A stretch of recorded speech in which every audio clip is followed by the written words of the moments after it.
आईन्स्टाईनने सांगितलं की कंपाऊंडिंग हे जगातलं 8वं आश्चर्य आहे, पण ते 8वं आश्चर्य तुमच्या आयुष्यात काम करण्यासाठी त्याचं सूत्र आपल्याला माहिती पाहिजे. एक उदाहरण देतो. असं गृहीत धरा की आपण 1 लाख रुपये इन्व्हेस्ट केलेत आणि 11% त्याच्यावर परतावा मिळतोय. ते पैसे दुप्पट व्हायला 6 वर्ष लागतात आणि 17व्या वर्षी हा पैसा 6 पट होतो. म्हणजे आपली मूळ मुद्दल 1 लाख होती, त्याच्यामध्ये 5 मुद्दली म्हणजे 5 लाख ऍड झाले. 17व्या वर्षी किंवा 18व्या वर्षी साधारण 6 लाख रुपये होतात. आता भारतामध्ये 2% पण लोक नाही आहेत जे 17 वर्ष इन्व्हेस्टेड राहतील.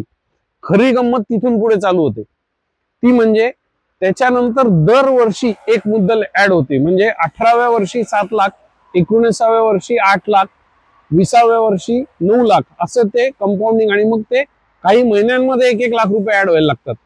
आणि हे फक्त 11% व्याजाने आपण कॅल्क्युलेट करतोय. जर तुम्ही इक्विटी म्युच्युअल फंड मध्ये इन्व्हेस्ट केलं आणि मागच्या 25 वर्षाचा डेटा बघितला तर इथे पैसे 15% चक्रवाढ व्याजाने वाढलेत. म्हणजे हे कंपाऊंडिंग अजून मोठ्या प्रमाणात होऊ शकतं. पण त्याच्यासाठी तुम्हाला लॉंग टर्मचा विचार करावा लागेल, तरच 8वं आश्चर्य तुमच्या लाईफमध्ये काम करेल. या रील मधनं तुम्ही काही शिकला असाल तर लाईक द्या आणि तुम्ही इन्व्हेस्टमेंट करून किती वर्ष झाली आहेत ते कॉमेंट मध्ये टाका.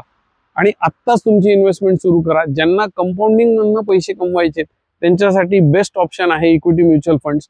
स्क्रीनवर जो तुमचा नंबर दिसतोय तिथे माझ्याशी संपर्क साधा आणि हे 8वं आश्चर्य तुमच्या लाईफमध्ये काम करेल याच्यासाठी मी तुम्हाला मदत करेन.